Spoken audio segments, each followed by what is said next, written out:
Welcome to 4MileCircus podcast. 4MileCircus is an independent media services company in Brooklyn, New York. My name is Shawn Mannion. I am one of the hosts of the podcast, one half of 4MileCircus, and this is... I'm Nicole Solomon. I'm the other half of 4MileCircus and the other host of this podcast. And I'm Shawn Setaro. I'm the third half of No, I'm not the third half of 4MileCircus. Wait for your intro.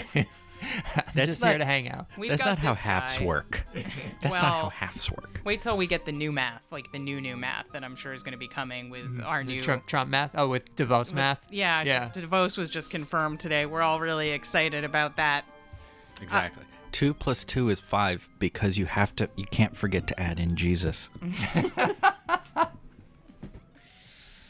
Nice. So, yeah, we've got Shawn Setaro on the show today. Shawn Setaro is the host of the acclaimed hip-hop podcast, The Cipher, and writes for Forbes and Complex and all sorts of places, and does music sometimes, like for my award-winning film Small Talk, which you can get at 4MileCircus.com/store. Many of those awards that it won were for its score, which Shawn Setaro here composed for it. With the help of some very talented musicians who were kind enough to lend their performing and engineering and producing services. Would you like to say their names? Because they'd appreciate that more. Sure. I think, we had Satish on trumpet, whose last name I've known him for years. I still don't know. He keeps that very, very close to the vest. So Satish on trumpet. The great Brian Viglione, good friend and better drummer on drums for much of the things, including a key opening scene. Eric Feigenbaum and Brian Penny doing a lot of the producing and engineering work. Am I forgetting anyone? No, that's everybody. That's the key. Yeah. That's, just you're going to be like, all these awesome people. They're awesome and mysterious, and you cannot know. And Jeff, that one guy who would just stand in the back of the studio while you guys were recording and go like, ugh. Well, fuck Jeff. Anyway, so that's Shawn, and he's going to talk to us today, and we're going to talk about things like Patreon and making work sustainable and stuff like that. But before we do any of that, Shawn Mannion, I think, has a tip. I do. I have a tip. A crowdfunding tip. Ooh. It's very exciting. A crowdfunding tip. And you know what? I feel like it's a little bit of a life tip, too. Ooh. Yeah. Wow. Yeah. Tell me more. This is deep. Throw a party. What? Yeah, throw a party, man. Like out the window? No. Like take the Democrats and throw them out the window? Oh, no. Frustrated right now. We're on politics now. Yeah, let's do that. Let's throw all the parties out the window. Okay. No parties. Everybody has to run as a shitty individual. I mean, which is we could actually have a conversation about this. Which is actually how people vote anyway. But just to be on point maybe for a second. So you're preparing for your crowdfunding campaign, but with everything going on in the world at any given time, it's really tough to get people to pay attention across social media. Crowdfunding campaigns have become so ubiquitous. It just sometimes feels like no one could notice it, like ever. Nobody gives a crap about anything except for the stuff that they're supposed to give a crap about right now, and they don't. Or their own shit. People care about their own shit. Yeah, somebody broke their leg, or their mom yelled at them, or their boss just keeps showing up without pants. We all got weird shit going on in our lives, and you can't always pay attention to your friend's crowdfunding campaign.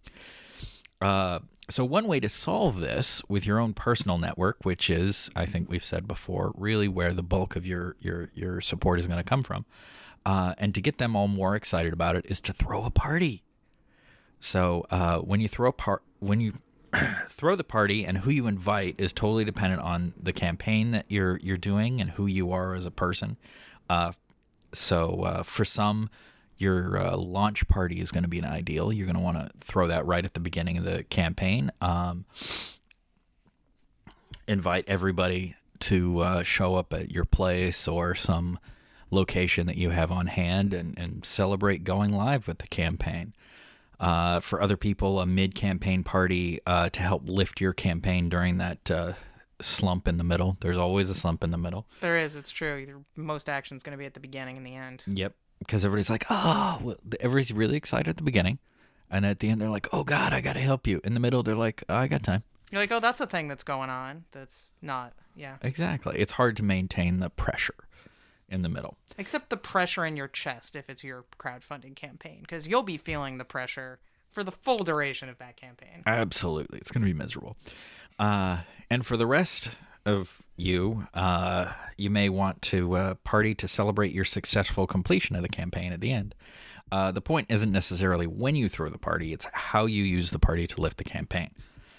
First of all, you should have the party planned well before launching the campaign, no matter when it's coming in the campaign. Doesn't matter if it's going to be at the end. You should know what you're doing, when you're doing it, who you're inviting, everything about it, before you hit the button that says go live. Just like with all of the things about your campaign, you should have a plan. Because your brain's not going to be fucking working once you're in the middle of it. No, you're gonna be freaking out. And you're not going to be sleeping. Even if it's going well. I know plenty of people who've had even campaigns that like hit their goal in like the first week. It's still stressful after that. There's no time that it's not stressful.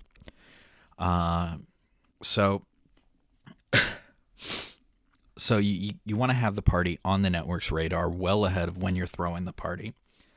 And it's going to help you build that awareness around the campaign. So if it's starting the campaign, you're inviting all your friends to it weeks ahead of time so that they know that there's a campaign coming weeks ahead. All right. Second, give people a reason to be sharing the party on social media while they're there. This could be a performance or a game or some wacky stunt. Preferably not something where, super dangerous. Like, it's okay to, like, I don't know, like, set somebody on fire, but don't set them on fire on a motorcycle. I have a crowdfunding question for the crowdfunding experts here. Yes. It's about motorcycles and fire? Mostly. So what do you do to keep people engaged in a crowdfunding campaign if it happens to be an overwhelming success? Like, say, like you meet your goal in the first week, right? Uh-huh.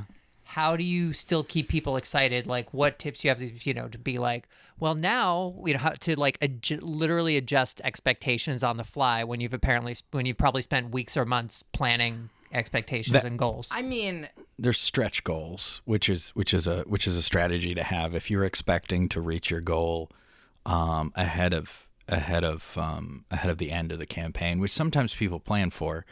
You have like, if we can get to this point, we can do this thing on top of it. Because any campaign is always going to be about the minimum that we need to get the job done. And so you put in stretch goals where you say, like, okay, we were raising $5,000 so that we could make this short film. But if we raise $10,000, we can do it on this camera, or we can hire this person, or we can use this location, or we can do, you give an incentive there. One way to keep like the people who are giving more interested, or maybe to give a little more or something like that, is also to build in activities or fresh content for them. It's really just about continuing at your campaign and being able to say, like, okay, now we've hit that goal. Here's how we're going to take that and take it to like the next level. Like, we can do more stuff for you now during the campaign because we know we're going to hit the goal. So we're going to do some cool stuff. We'll I guess if you're doing a film, maybe we'll shoot a scene ahead or do an exclusive Q&A, because if you've got that kind of support, like right out of the gate, that's good. I mean, you probably don't want to set your goal at like $1,000 and then be successful and then not be able to make the film at all because you only have $1,000 and you need 10 to do it. But I think it's all about like providing more incentive for people, and those stretch goals, like showing what you can do if you go beyond. Like, we could do the minimum before, now we can do like 10 times more. Yeah, or you can go into areas that maybe your crowdfunding campaign wasn't going to cover, like festival fees and things like that, promotional budget that a lot of times filmmakers don't take into account when they're raising money just to get the film made. Yeah, exactly. And also, like, when in doubt, you can turn it into a fundraiser.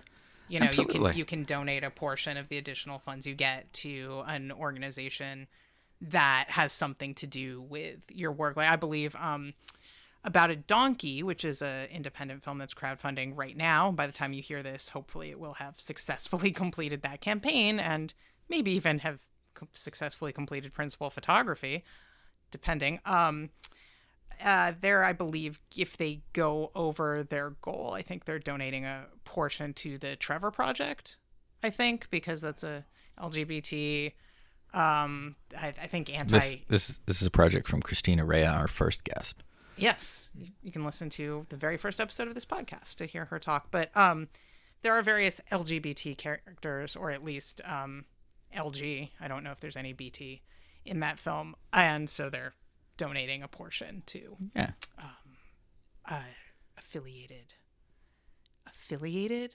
Somebody jump in. Stop just looking at me like that. You're looking at me like, what the I don't know fuck where are you're you going. talking about? So they're donating a portion of if they go over to some cause that is related to the LGBT community and the fact that the film has it's LG characters and maybe the BT writer that I'm is. forgetting. But yeah, so there's a lot you could potentially do with that, and I think it's just about like figuring out like why you were successful to start off with, and then like how do you build on that, or how do you leverage that for something that helps what you're working on. And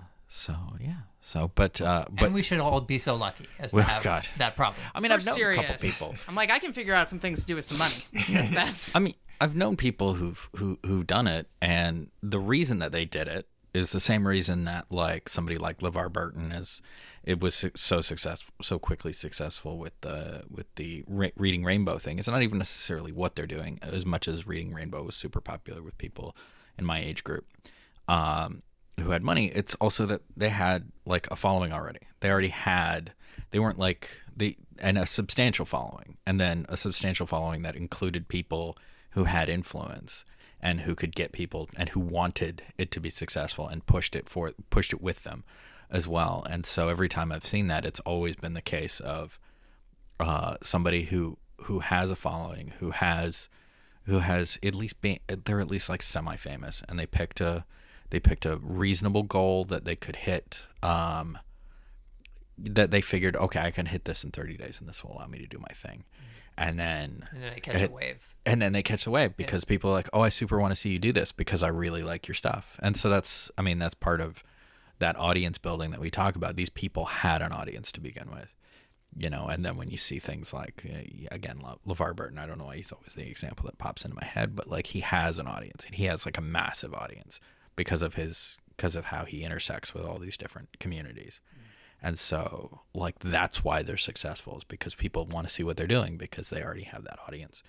But speaking of audience, so parties, you want to invite the audience to the party, or at least a portion of your potential audience to the party, which is probably like friends, family, neighbors, people in your general community, and you want to have them have a reason to share this party on like social media and around. Do you collect money at the party? That's my third point on it, is that you want to use the party to also boost the campaign, and you can use the party to collect. Maybe you have a laptop or like an iPad or something out, and people can donate that way, or you even just have a bucket for cash and you have somebody assigned at the party, like, so we're going to collect the money, you can put it in your bank account, and then you donate it to the campaign before the end of the campaign, or however it is you want to do it. And then you just have to be a little bit upfront with people who are at the party, where it's like, if you give us cash, like, we can't quite fulfill the same we can't quite fulfill incentives the same way. Mm-hmm. Like, donate on the website and you've got a chance to do that, but otherwise it's tough to track that sort of thing, right? Mm-hmm. So but yeah, it's a great opportunity for sort of attacking the campaign in a multifaceted fashion, is both getting your core audience and friends and all that, like, into the idea of what you're doing, getting them involved, and then making them advocates by giving them something to share at the party, whatever is going on. Even if they're just like, hey, we're at a party and we have a sign. I've seen that one before, where they just have like a sign for the show and they have people take pictures with it, or whatever it is, and then then it's collecting money there. It's making sure that is putting money into the campaign as well, and probably taking the hit on whatever the costs of the party were, because there's going to be costs. Mm-hmm. Yeah, make it cheap. Just steal those Cheetos. Steal the Cheetos. Steal the beer. Just water. I'm having a water party. That sounds more fun than what I meant. I just meant a party where the beverages are just water. No. Do you not know? Okay, so for fundraising, people, listen, you get people drunk. You know why you get people drunk? Because people who are drunk money. are generous, and they spend money and they don't pay attention, and that's not your fault. No, it's true. It's I've tried. If you're not even crowdfunding. If you're running a nonprofit, definitely if you're running a nonprofit, you get some high proof booze. You don't tell them it's that high proof, and then you make sure that they're all just drunk enough they want to give you money, but not so drunk you can't read the check. And then you make them write the check. Mm-hmm. You just keep people happy, you keep them drunk, and then they write the check. It lubricates the wallet. Exactly. Mm-hmm. Much better than water. Water is a terrible lubricant. No, it is. Maybe this is why I haven't been so successful with my crowdfunding campaign parties. Exactly. You needed to be giving them the whiskey. Tell them it's beer, and they're like, "This beer tastes like whiskey." It's special beer. Special beer, not so foamy. Drink the whole mug. It gets better. Just imagined a pint glass of whiskey and felt a little sick. I'm fairly certain that would kill somebody. Yeah. All right. Which, depending on your strategy. Right. Speaking of killing people. Are you in someone's will? Yeah. Speaking of killing people, we have our guest. Hey. Oh. And I'm sure we have more questions, and that I have talked way too much about parties. We've got questions. Sean's about parties? Maybe. We'll get there. My first question is about Patreon. Mm-hmm. You have one. I have one. How's that going? It's going okay. Could be better, certainly. Tell me more. I'm a good interviewer. I learned it from watching you. Yeah. So... Okay, continue. All right. So Patreon, I want to say first off, the people at the company are great. They are very easy to talk to, even if you're not a big shot. They are very easy to reach out to, very helpful. It is a great platform in that, you can get support for, ongoing support for something you're doing. Can you explain very briefly how it works? Just very briefly. Yeah, Patreon, basically people who like your stuff can sign up to give you a repeating amount of money every, per thing or per month, depending on how you have it set up. And you can, much like a crowdfunding campaign, offer rewards for different tiers of recurring payments. But it's the recurringness that separates it from a crowdfunding campaign. It's as if the people who donate via Patreon become your patrons. Yes. It's taking the the king pays for, or the Medici's pay for Michelangelo to paint or whatever, and just saying, okay, now it's the crowd instead of some prince somewhere. I mean, it could still be a prince. It could still be a Someday prince. Your prince will come. Keep believing, Sean. Yeah. I can see that I saw that little spark of hope. It was an unfamiliar sight. I know. But it's how people use it is interesting. Some people will donate $1 or $2 just to say, hey, I like what you're doing. It's cool. Some people will be very generous and, donate, a score or two of dollars because they have the money and appreciate what you do. It completely varies. A score is 20. Yes. Yeah, score is 20 for our non... is that metric or... No, I don't think it's metric. I'm fairly certain it's just old. Okay. So they're paying you in 20s is what we're How many hogsheads in a score? Right. Just kidding. So this Patreon is specifically for the Cipher show as opposed to your other works. Listeners of the Cipher patronize you via it. What kind of rewards do these people get? So It varies. We have, giant stickers that we'll send out at a certain price point. But the main thing that we offer to everyone, if you give us even just $1, are bonus episodes. And what those are just, bits of conversation that happen before or after the actual interview. Often, while, after we wrap and we're just kind of talking and, stuff will come up. Like someone will have, Darlene Ortiz, who was Ice-T's wife and is the model on his famous early album covers, had a great story about, her son meeting Paul Simon. And it was told, after the interview was over while we were just talking. And, we ended up using that as a bonus, or, it'll be something as simple as, maybe lately I've been trying to get this in a little more organized fashion, and that I'll sort of grab someone and say like, hey, we didn't get to this, but can you tell us, a funny story about, this thing that didn't fit in the context of the interview? Or sometimes it'll just be, the latest one is one of the things on it is, me and a famous DJ chatting about vegan restaurants. So, it completely varies. But having these bonus moments is the bonus episodes is the sort of the primary thing, and then there's other stuff on top of that. I just want to clarify that those giant stickers you talked about are high quality vinyl decals of the sort you put on the back of your computer, like your laptop. They're like laptop cover stickers. Yes, very high quality vinyl decals. It's not just a giant sticker that you're like, what do I do with this? Do I put it on my car? Now I can't see out the back window. Oh, are they that big? Well, I mean, they're like a head size. They're like, they'll take up most of the back of your laptop. Yeah. Okay. Yeah. Okay. I just wanted to describe it because you were gesturing with your hands and nobody can see that. Maybe I have more faith in our listeners than you do, Shawn. So They know what I mean. Listen to the movement of the air on the microphone. Mm-hmm. Okay, continue. But one thing about Patreon is, for me as someone who hosts a show, where to talk about it can be difficult. When we first got it, we put it at the top of the show.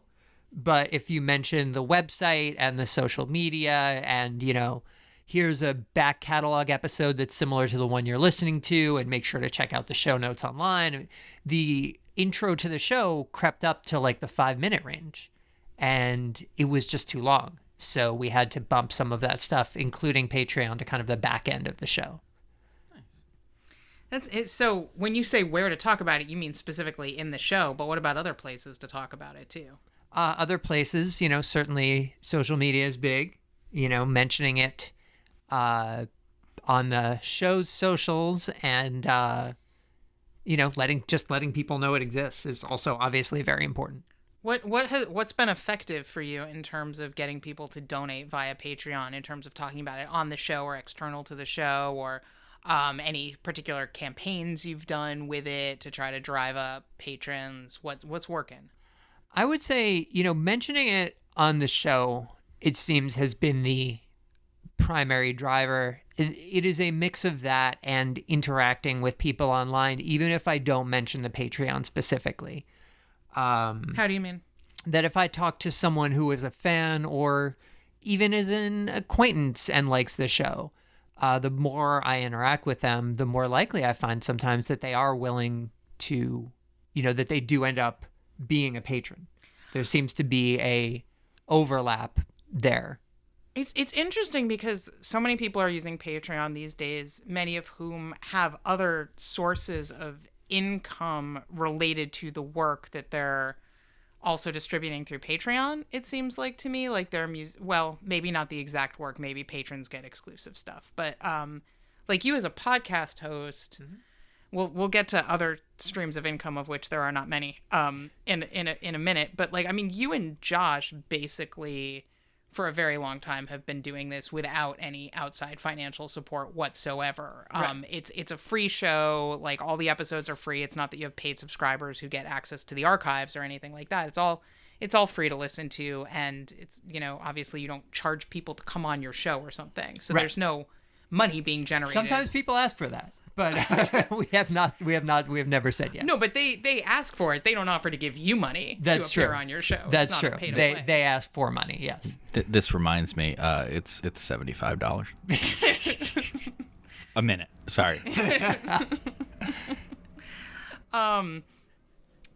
So, I mean, and a lot of work goes into producing the show on your part. I can testify that Shawn spends many, many, many hours researching every single episode he does. And there's a new episode every week on top of the time you spend, just, the logistics, scheduling, that stuff, which is another whole time suck. And to say nothing, obviously, of like the networking and things you need to do to even gain access to have guests on your show.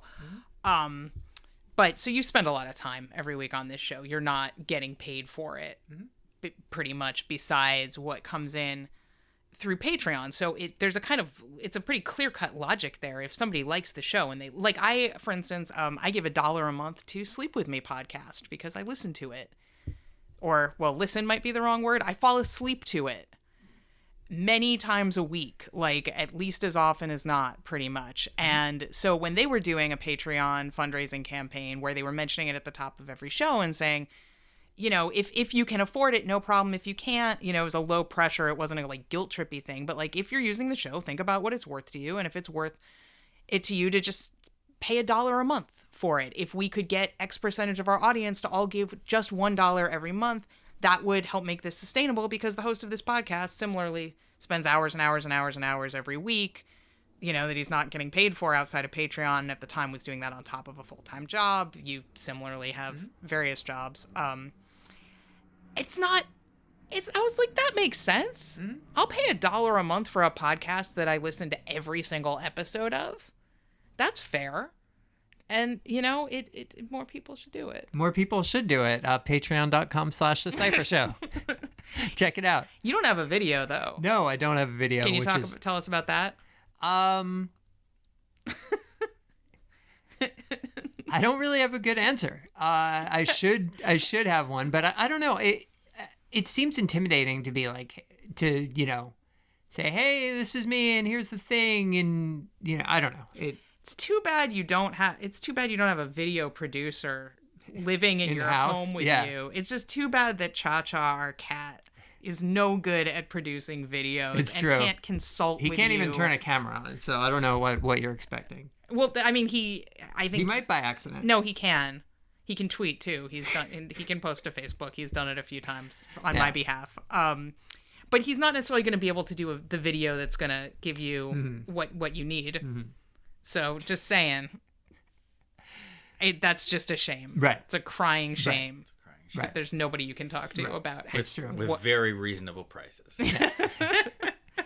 So if any listeners are in a similar boat and they just don't know what to do with their Patreon video and it's intimidating to them and all their ideas for how they might be able to go to 4MileCircus.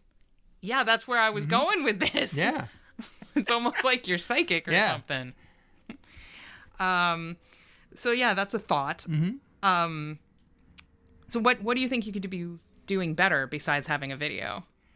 I think that I could reach out on a sort of personal level more frequently to people and say, hey, this is my main thing, no pressure, but, Which people? Listeners? No, like actual, real life friends, be it, on sort of personal social media accounts as opposed to show ones or whatever. I have had, a reluctance to do that, in part because I wanted to be like, people who support the show will like this thing. So through the outlets of the show, it makes sense. But I've been a little shyer about reaching out on personal stuff where it will also get, people I went to high school with and my aunt and, whatever. So that's true. I think you also could be doing more, quite frankly, with your audience, though, in terms of doing more the kind of like set a goal and then tell people the goal. And then people will have that incentive of wanting to help you reach the goal, who might not give you $1 a month otherwise. Be like, oh, if he's only, 25 people away from reaching his goal, I'll give $1 a month. I can afford $1 a month for this show I listen to every episode of. Things like that. That is a great idea. Reaching goals. That's a free tip. That's a great tip. Yeah. You're welcome. Thank you. I might start that off today. and I was Instagram living that. So now, Wow. like 5 people that joined for like 10 seconds. You never know when we could be on Instagram Live, so stay on Instagram like all the time. Yeah, totally. All Do the that. Exactly. That's exactly what I do. Never leave Instagram. Wow. Anyway. That got intense. That got intense. So, like, aside from Patreon, some podcasts have sponsors. They do. I've heard this. We have. Not ours. Ours does not have. I'm familiar with that. It's funny because I need to build a website, and I have to say Squarespace is incredibly convenient and easy to use. Oh, yeah? With Squarespace, is that squarespace.net? I believe it is. Squarespace.tv? Are you sure? No, I'm pretty sure squarespace.eu. Right. And when I shave, which is, I shave sometimes, definitely, I find that Bevel is best for coarse and Bevel? coarse and sensitive skin. Yeah, Oh, nice. absolutely. I have sensitive skin. Yeah. Bevel, you say? Mm-hmm. Maybe you could say it B-E-V-E-L? again. Bevel. Yep. Okay. Yeah. I occasionally shave parts of my face. Not much of it, but like parts of it. We can talk about shaving on our show. Also, we can play at this game. I have so much shaving that I could be doing. We could shave me on the show. And you could With, perhaps read an audiobook or listen to an audiobook about it. Oh yeah, Right. Totally. Yeah. I could listen to an audiobook about shaving from where can I get an audiobook? I believe you can find them at audible.com. Audible.com. Okay. how do I connect? How do I share all of this great information with my email list? Though is my question. Yeah, I need. You know what? Yeah, I have a list of emails, but where can I send stuff from? I believe, you can connect and send emails and all sorts of other stuff on MailChimp. MailChimp. MailChimp. MailChimp. Okay. Yeah. Okay. Good to know. Yeah. MailChimp. Yeah. So I'm sorry, you were saying about sponsors or podcasts? I don't really know anything about that. yeah, what's your experience been? What's your experience been with that? Have you ever had a sponsor? We have had sponsors. A sponsor. We had a headphone company who, because they aren't paying us anymore, shall remain nameless. Oh. No, they're good headphones. They're superb headphones. She told me about the headphones. Yeah. And I was like, oh shit, when I was looking up headphones, I heard about these and they're like the most amazing headphones ever. They are great. They're great headphones. They're great. I've listened to And, we connected with them and we thought a kind of premium audio product would make sense and kind of go with the brand. And we did a few ads and they gave us some lovely headphones. And it did not lead to a lasting relationship, unfortunately, for us and I think for them, although, that's just my opinion. But that was our first experiment with ads. I am not, constitutionally or philosophically opposed to it, but it hasn't yet been the right opportunity. There have been a few offers here and there, but it hasn't been anything yet that has made me think this is worth the interruption to the show.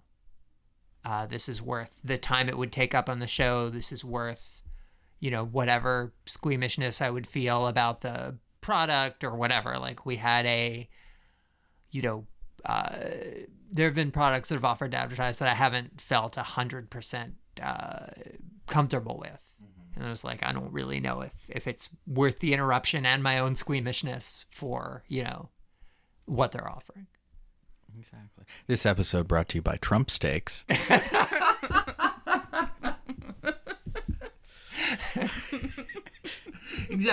Exactly. You'll never want to eat another kind of steak or another Trump steak after having one. Exactly. You'll never want to eat again. You'll never want to eat again, yeah. Only from the sharper image. Yeah. Cha-ching. Frozen steaks. Man, I haven't eaten meat since I was probably 21 years old, but that sounds so horrifying. What, frozen steaks? Yeah. Yeah. I've gotten I can't remember what it was from. It was from some meal service thing that somebody had signed us up for. Somebody got us, my wife, for like Christmas. It's like, oh, I got you like the thing, and it comes with like 4 steaks or something, and they're frozen. And the way they freeze them is not so bad. You got to thaw it, but it's not so bad. I don't think that's what they did with Trump steaks. No, it's Trump. It's so tacky. It's like, no, they probably like coated it in gold, froze it, and then like took the gold off. because they're not going to give you the gold. He's going to keep the gold and make a toilet out of it. Right. So one great detail, by the way, last episode I talked about my favorite thing, which is this Times article about the disastrous first couple weeks of the Trump presidency. One detail that a lot of people haven't been commenting on, but that I loved, is that he put up new drapes in the Oval Office. This was good. And he told people that they were from Franklin Roosevelt. They're gold drapes. Gold drapes. That wasn't obvious. And he said, "Oh, these are, Roosevelt had these." But they didn't. They were made for Bill Clinton. Of course they were. He can't stop lying even about that. I don't think he knows. Somebody was probably like, yeah, they're Roosevelt. Roosevelt. I mean, he can't read. Let's be honest. He looked at the pictures of those drapes, though. Yeah. He's like, I like these ones. And that guy looks like Roosevelt. That's Clinton. You know him. I think it's Roosevelt. Probably thinks he golfed with Roosevelt. Oh, God, he does. And with Frederick Douglass, too. Right. 3 of them. Right. Hey, when are you guys having Frederick Douglass on the podcast, by the way? A lot of his social media presence is pretty hot these days. He's trending. He's trending and stuff. Yeah. A lot of people are really like coming to appreciate recognizing him more and more. Yeah, they're recognizing him like on the street. They're like, there he is. It's like John Jacob Jingleheimer Schmidt. It's like, his name is my name too. Yeah. Frederick Douglass. His name is my name too. He doesn't have enough syllables to make this song work. That was great. Wow. It's a good thing you're not still Instagramming live. Somebody would probably save that and steal that, man. Yeah. This is gold right here. Comedy Trump plated gold. Trump plated. Oh God, gold is tacky now. And on that note, on tackiness. Yeah, actually, kind of. In terms of trying to make money. Yes. So you're a white guy. Mm-hmm. Did you know? I think I was aware of that. Yeah. And you do a podcast that is about primarily black art form. Mm-hmm. And I was curious about how that affects how you think about monetizing or not monetizing your show. Mm-hmm. Well, that is a great question, he said, stalling slightly. I think, maybe also as somebody who's seen other for-profit endeavors in the past that were run by white people profiting off of black art forms, and sometimes there's ways to do that can be pretty fucked up. Sure. Yeah, absolutely. And rightly criticized. Mm-hmm. Yeah, and I think,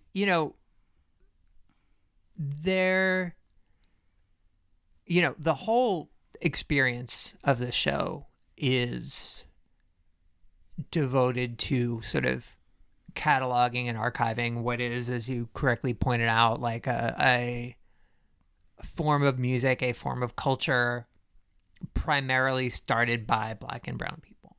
All kinds of people have played key roles from the very beginning, including white people. That's certainly true, and that is another thing that, this show deals with in some respect. But yeah, it is a music, a culture primarily created by and for, at least in its initial stages, young black and brown people. I feel on a basic level like this show is a lot of work, and I do it, and it's really good, and I would love to have that be, and I feel like I should, if it is something I'm able to be remunerated for, I should be. Put a lot of work into it. Yeah, put a lot of work into it, and work should ideally not be free. Labor should not be free. So in that respect, I think, sure, I deserve to get paid for it. It's my show. It's Josh's show. We do it. But, if it comes to a point where it is making money, yes, we owe, something to the communities that make this possible. Now, what form will that take? I don't know. We're not making much money on Patreon right now. You can see it if you go to patreon.com/The Cipher Show. Yeah, luckily you don't have to cross this bridge yet, because you're pretty far from turning that. Right.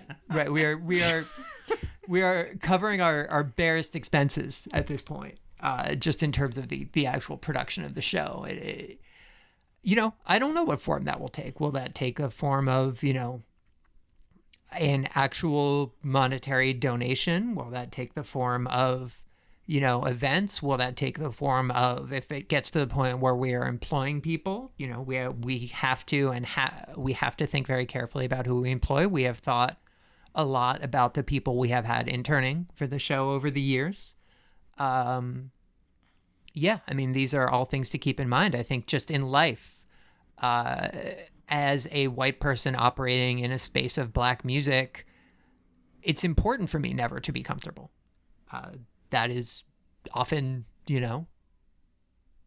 and there will be plenty of opportunities for me to be comfortable because all kinds of people don't want other people to be uncomfortable. So there are plenty of places I can go in and operate and, not be challenged and not have people say, oh, it's weird. Why are you here? What are you doing? Because again, people don't like making people feel bad. So yeah, maybe Shawn does, but I should not feel comfortable, and I should feel a little bit like, what the hell am I doing? Pretty much all the time. That seems responsible. Do you have another question about that? Because I have another question that popped into my head that's a tangent. Yeah, go ahead. I've got a couple little things we can get to, but go for it. Okay, because this is just a general crowdfunding question, because it's from the other perspective. Mm-hmm. So you guys are like roommates or something. And Nicole has done a crowdfunding campaign. Yes. What is it like living with somebody doing a crowdfunding campaign? Like, what kind of experience is that for you and like for other people who maybe are living with somebody who is doing a crowdfunding campaign, or maybe somebody who's doing a crowdfunding campaign who happens to live with another person who isn't involved with it? Like, what is helpful in terms of like staying sane or supporting the person that is, going through all that shit? If that question made any sense. It does make a lot of sense. A lot of listening and a lot of, actually trying to figure out what you can do that would be helpful. Mm-hmm. And being willing to, I think even go, help to push in ways that, maybe even me, just kind of being willing to do stuff, even if it's kind of above and beyond a little bit. Mm-hmm. You met one-on-one. You had a handful of like one-on-one conversations with backers, some of whom were major backers of the campaign because they were your contacts. You were the person who was friends with them or relatives with them who really knew them. And so you acted as an ambassador of my campaign, basically. Like, rather than having me go meet with them, like, you went and spoke on behalf of the project because they were your contacts, where you had the stronger relationship. And that's how I got a few of the most major donations, was through you doing that. And I think it was that you had those actual conversations either in person or over the phone, not just like tweeting at somebody. Right. So yeah, I think being willing to reach out to people in your personal network. And, part of that I think is just really, believing in the thing, because people can sense that kind of shit. Mm-hmm. Mm-hmm. If you're doing it out of obligation, that's People nice, can and it tell. won't get you kicked out of your house, but people can sense that and it won't work. I think that's a good point. You also probably did some liquor runs for me. Yeah. Oh, yeah. I bought the bottle of champagne that we opened the last night. Yeah, that's true. You did. Which we had the cork. Do you still have the cork? We had the cork for a while. I think I still have the cork in my office somewhere.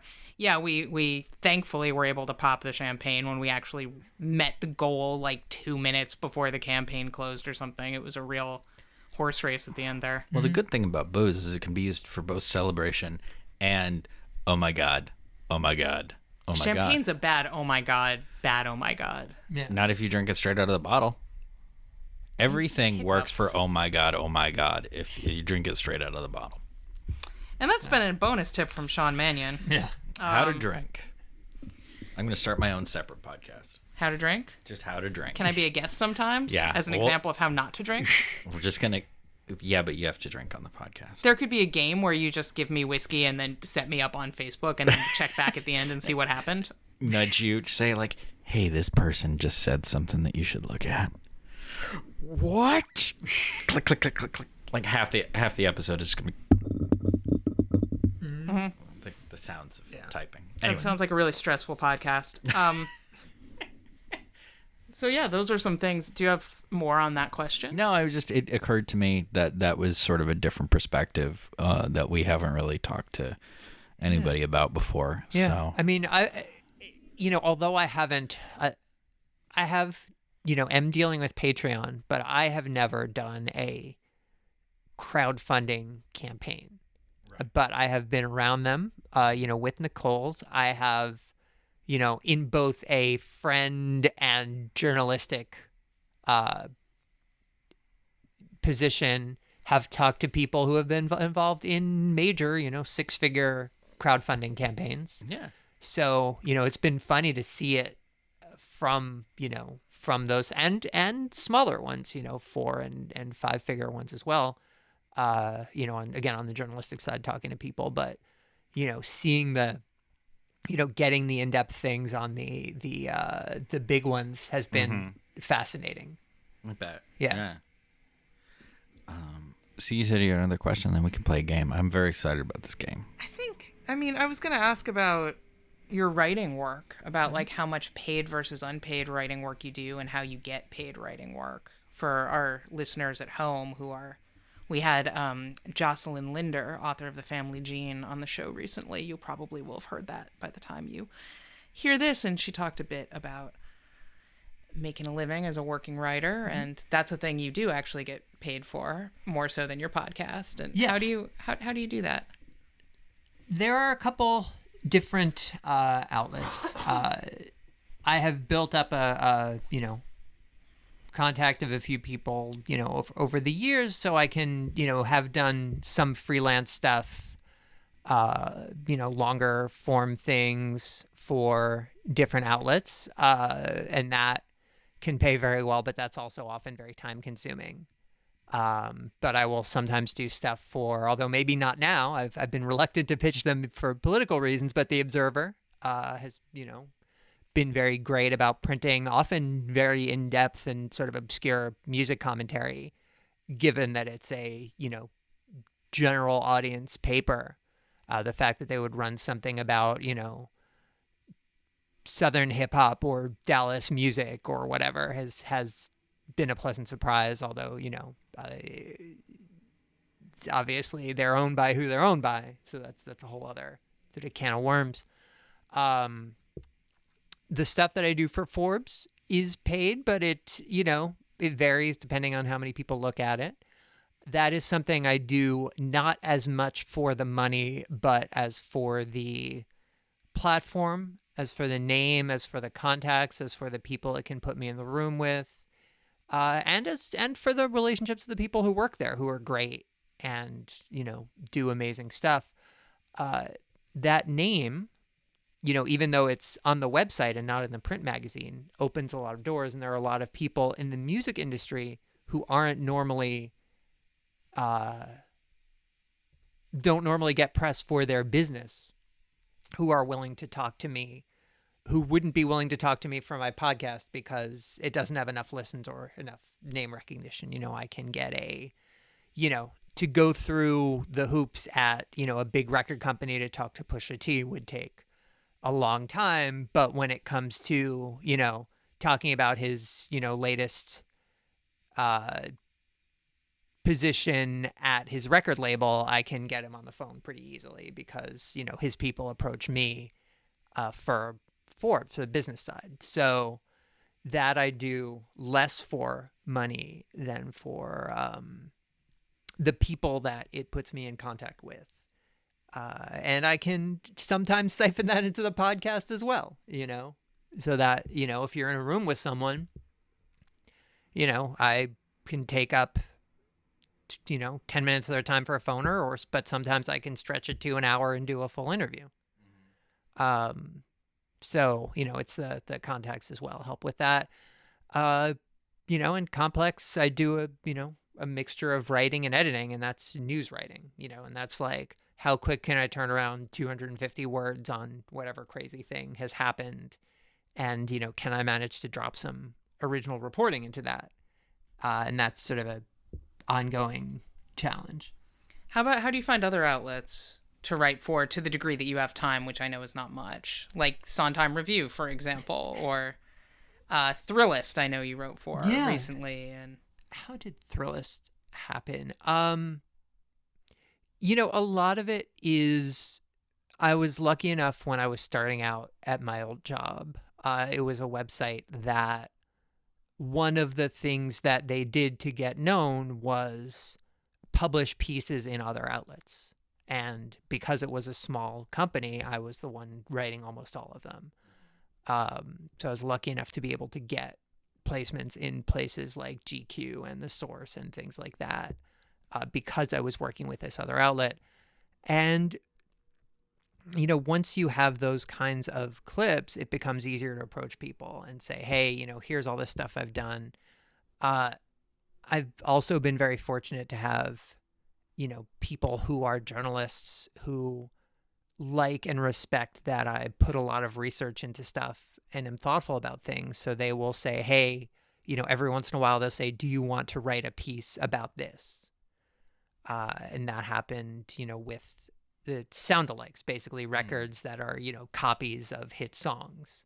And I had, someone I knew personally was sort of an intermediary at a now defunct website, Right. and said, do you want to write a long-form thing about this? But it was because we already knew each other, and he already knew that, I researched stuff thoroughly and wrote a lot. So it is a whole mix. In some ways, the freelance writing stuff is kind of like booking guests for the podcast, in that there's no straight line. Everything is just a sort of has its own story. Mm-hmm. I mean, I think there's connections to like the film world with there too. It's like you just kind of have to be out there doing stuff, putting together your clips, and meeting people, and impressing people with your work. And it, what goes around comes around in one form or another. Yeah, and in fact, I got the Complex job because of a Forbes story I wrote about Soulja Boy that, went viral because I talked to a publicist who kind of let something slip that he shouldn't have. People like talking to you. They're going to tell you secrets. Yeah. Think how many more secrets you could get if you just got people drunk more often. I know you have a no weed policy on the show now. It's true. Sorry, am I not supposed to talk about that? No, that's fine.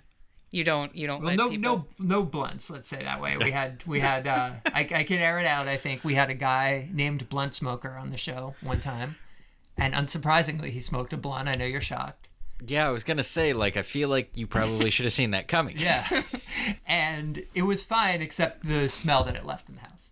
Oh yeah. Oh, I was talking about more. You get better interviews. You were saying out of people. A lot that of times too. When they're not high. Yes, sometimes. Yes, that has also happened where we find that you can't control what people do before they come in, but in general, having them smoke and then talk for an hour, it can get a little unfocused. Really? That doesn't sound like everything I've heard about weed, and I don't smoke, so Right. so I just go off of what I've heard. I don't know what anybody's talking about. Hey, I think it's time for a game. Ooh, You guys want to play a game? All right. Let's play a game. I'm very excited about this game. Me I too. think this may be the best game ever. Ooh, is this a new game? It's a new game. New game. It's a new game, and it's not Uncle Sean's literary trivia, which it probably almost was. Okay. It almost was, except for Nicole, I you look didn't so write excited. anything I am until Here. I didn't write anything until this morning. So, but I feel like these came out very well for what it is. So we're gonna play Name That Shawn.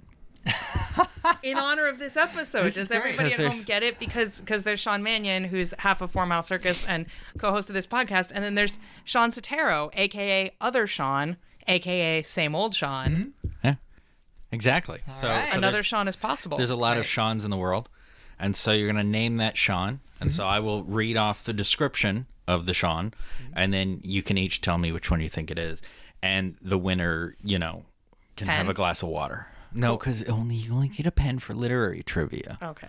Because, pens and literature. Oh, So this one you can have a glass of water. because all Shawns drink water. I mean, yeah, That is true. obviously. Yeah, That is I know. 100% That's true. why I said it, because it's true. Although at least one of these might drink blood. I don't know. So Interesting. there's three. So the first one This five-head son of a bitch is part of a regime that is a threat to democracy and basic human decency. Nicole, who do you think it is? Sean Spicer. And I got to go with Sean Spicer. Sean Spicer. The answer is Sean Spicer. All right. Yeah. All right. That was the easy one. So number 2, an internet meme about this 00 agent suggests he doesn't survive most films he's in. Is that Sean Connery? My guess was also going to be Sean Connery. Are you sure? No, but I mean, I think maybe you're trying to mislead me, but that's my guess. The correct answer is Sean Bean. He played 006 in GoldenEye, and there's an internet meme about how he doesn't survive anything because he dies in like Game of Thrones, and he dies in GoldenEye, and he dies in most movies he's in. I put the 00 in to fuck with you. No, you're right. It wasn't because I was like, I don't know that meme about Sean Connery, but sure, maybe. Wow. This is deceptive. It's tricky. Yeah.